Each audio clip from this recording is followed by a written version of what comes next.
வணக்கம் மக்களே. இந்த எபிசோடில் இதுதான் என்னுடைய கடைசி சந்தோஷமான நாட்கள். ஏன்னா இதுக்கு மேலே எல்லாமே ஏமாற்றம், துரோகம் அதுதான் வரும்.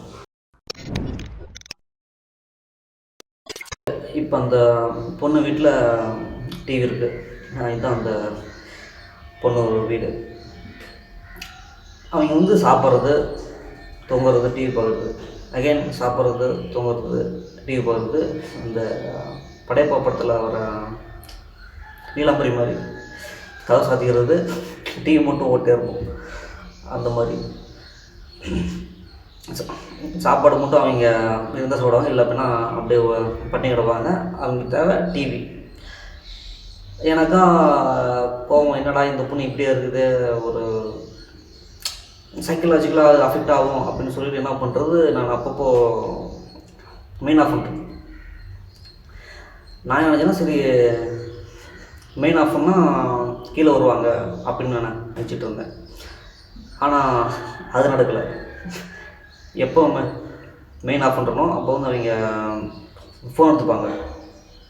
ஃபோன் எடுத்து உட்காடுறது, ஃபோனில் வாட்ஸ்அப், இன்ஸ்டாகிராம் அந்த மாதிரி பார்க்குறது, அது அந்த மாதிரி பார்த்துட்டு இருந்தாங்க.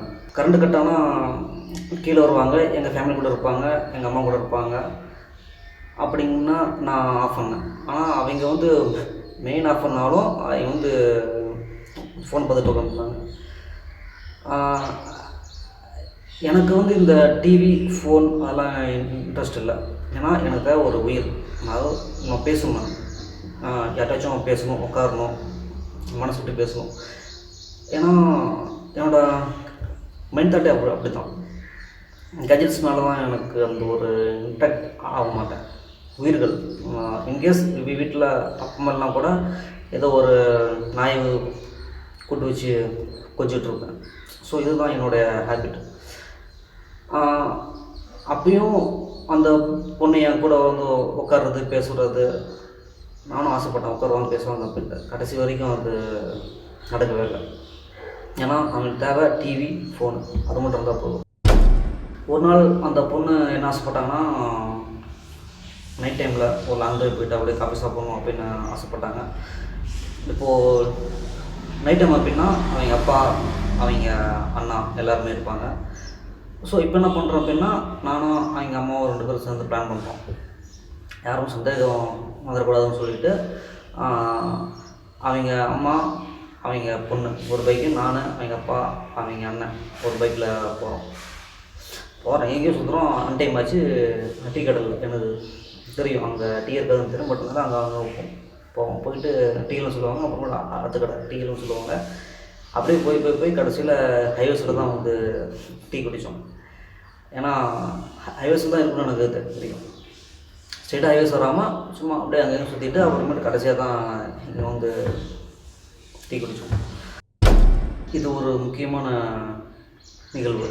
ஏன் அப்படின்னா, ஏன்னா இந்த நைட்டு லாங் ட்ரைவு, நான் அந்த பொண்ணு அப்படியே போகிறது, இதுதான் கடைசி. ஏன்னா இதுக்கு மேலே ஒன்றா சேர்ந்து நான் எங்கேயுமே போகல. ஏன்னா இதுக்கு மேலே தான் ஸ்டெப் பை ஸ்டெப்பாக எல்லாமே மாறுது. அவங்க அம்மா சொன்ன அந்த ஒரு முக்கியமான நாள் வந்துருச்சு. என்னன்னால்னா, மார்ச்சில் என்னோடய பர்த்டே வரும். அந்த என்னோடய பர்த்டே அன்றைக்கி தான் எனக்கு என்கேஜ்மெண்ட் பண்ணி வைக்கலாம் அப்படின்னு சொல்லியிருந்தாங்க. நான் என்கேஜ்மெண்ட் ஆகும்னு சந்தோஷத்தில் வீட்டில் அக்கா எல்லாத்திட்டையும் சொல்லிட்டேன், நீங்கள் இந்த டேட்டில் வந்துடுங்க, அப்படியே பர்த்டே கொண்டாடிட்டு அப்படியே எங்கேயாச்சும் எக்கட் போகலாம், அந்த மாதிரி பிளான்லாம் வச்சுருந்தேன். கடைசியில் நான் அவங்க அம்மாட்ட ஏறேன், என்னோடய பர்த்டே நாளைக்குங்க, நாளைக்கு என்னங்க பண்ணுறது, அந்த ஒரு ஃபங்க்ஷன் எப்படி வைக்கலாம் அப்படின்னு கேட்கும்போது, என்ன ஃபங்க்ஷனப்பா அப்படின்னாங்க. ஏங்க என்கேஜ்மெண்ட் பண்ணி வைக்கணும்னு சொன்னீங்களா, அந்த ஃபங்க்ஷன் தாங்க. இல்லைப்பா என்கேஜ்மெண்ட் இப்போதைக்கு வேணாம், சொல்கிறேன் அப்படின்ட்டாங்க.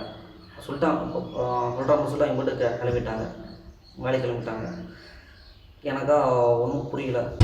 போனால் நான் அவங்க அம்மா வேலை செய்கிற கடைக்கு போனேன். கடைக்கு போய்ட்டு, ஏங்க இப்போதைக்கு வேணாங்கிறீங்க, இதெல்லாம் நான் நம்பி தான் உட்காந்துருந்தேன் அப்படின்னு. இல்லைப்பா இப்போதைக்கு எதுவும் வேணாம், நான் சொல்கிறேன், அப்போ வேணால் வச்சுக்குவாங்க அப்படின்னாங்க.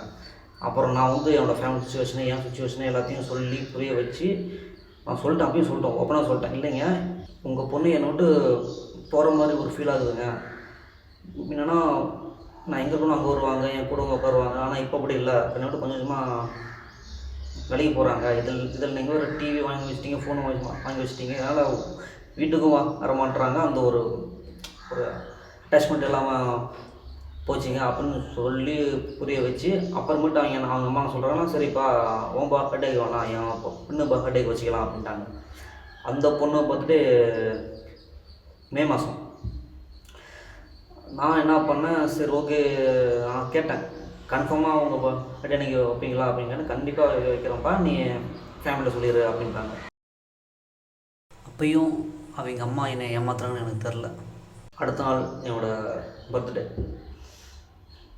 அந்த பொண்ணு எனக்காக க்ரீட்டிங் கார்டெலாம் வாங்கி ஹார்டின்லாம் போட்டு வரைஞ்சி எனக்காக டைம் ஸ்பெண்ட் பண்ணி எனக்கு வந்து அந்த ஒரு வித் லவ்னு சொல்லிட்டு ஒரு லவ்வர் எப்படி அப்ரோச் பண்ணுமோ அந்த மாதிரி அப்ரோச் பண்ணி என்கிட்ட வந்து அந்த கார்டு கொடுத்தாங்க. அப்புறம் ஃபஸ்ட் டைம் ஹேண்ட்ஷேக் பண்ணாங்க. அதுதான் ஃபஸ்ட் டைம் நான் தொட்டது.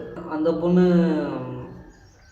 க்ரீட்டிங் கார்டு கொடுத்தது, லவ் லெட்டர் கொடுத்தது எல்லாம் அதை பார்த்தோன்னா அந்த என்கேஜ்மெண்ட் அந்த ஒரு சோகம் வந்து கொஞ்சம் தணிஞ்சிருச்சு. ஓகே, அதுக்கு பதிலாக ஏதாச்சும் கிடச்சி அந்த ஒரு ஃபீலிங்கில் அது மறந்துட்டேன். இப்போ வந்து அந்த பொண்ணுகிட்ட நான் கொடுத்த ஃபஸ்ட்டு நான் கொடுத்த டைரி மில்க் கவர் இருக்குது. அப்புறம் நான் எழுதின சின்ன சின்ன லெட்டர்ஸ்லாம் அவங்ககிட்ட இருக்குது. என்கிட்ட வந்து அவங்க கொடுத்த ஒரே ஒரு லெட்டர் தான் இருக்குது, love letter and greeting card. May மாதம் அந்த பொண்ணுக்கு பர்த்டே. அவங்க அம்மா ப்ரொமிஸ் பண்ணிட்டாங்க, அந்த பொண்ணோட பர்த்டே டேட்டில் என்கேஜ்மெண்ட் வச்சுக்கலாம் அப்படின்னு சொல்லிட்டாங்க. நானும் அதை நம்பிட்டு இருந்தேன். ஃபேமிலியில் சொல்லிட்டேன், அம்மாட்ட அப்பாக்கிட்ட அக்காட்ட என்னோடய ஹோல் ஃபேமிலிட்ட எல்லாமே சொல்லிட்டேன். இந்த டேட்டில் நீங்கள் வீட்டுக்கு வாங்க. எங்கள் ஃபேமிலிக்கு எல்லாத்துக்குமே சந்தோஷம். ஏன்னா பொண்ணே செட் ஆகலை.